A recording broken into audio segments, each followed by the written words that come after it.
আমার কথা একটাই, কিসের আশায় আমরা এই মালয়েশিয়াতে আইছি আর কিসের ভরসায় এখানে থাকতেছি আমি কিছুই বুঝি না। আমার মাথায় কিছু ঢুকতেছে না।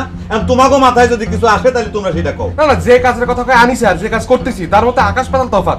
আর যে বেতন দেওয়ার কথা আর যেটা দেব শুনতেছি তার মধ্যে তো আকাশ পাতাল তফাৎ। ওরে বেটা, এই বিষয় লইয়া মুই তো বুলবুলের লগে আলাপ করছি, জিগাই দেন এখানে থাহা খাওয়া তেল সাবান পানি হাবি জাবি সবকিছুর খরচ বাদ দিয়া মাসে 1,000 টাকার বেশি 1 পয়সাও বাড়িতে পাঠাইতে পারবে না।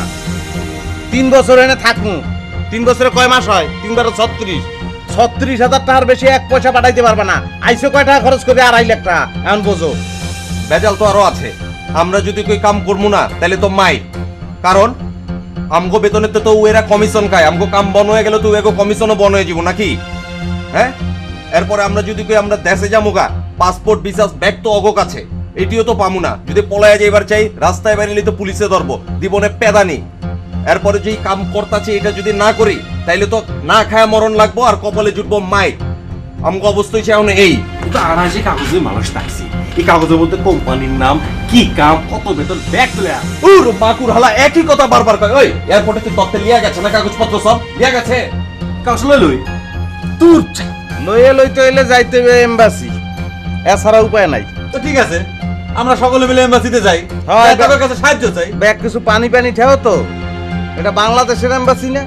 তা বাংলাদেশটা কেমন তারা চলে জানো না? ওই এমবাসি ওই রকমই চলে। আরো ভাঙ্গে কওয়া লাগবে? আমগো এমবাসিও ঘুষ খানি। তুই যে পিলে কথা কাও সেই যে এমবাসি মোর মামু বাড়া ঘুষ খায় না খায় এটা মুই দেখছি শুনছি। খাইলে খায় না খাইলে না খায়, অত কিছু জানি না। তাইলে দেশে টাকা পাঠাইতে পারুন না, নিজে এখানে খায় করে বাঁচতে পারুন না। ও যে বেটা জুয়েল, ওর অসুখ হয়েছে, ওর একটা ওষুধ কেনার চিকিৎসা করার কোনো পয়সা নাই। তো ওই বেটা কি দেশের মাটিতে কবর দিয়ে যাবো এখানে? এ তাহলে পরে এক কাজ করি, সবাই মিলে হাতে পায়ে ধরে কাগজটা উদ্ধার করে পুলিশের কাছে যাই। এই কি কস সবটা?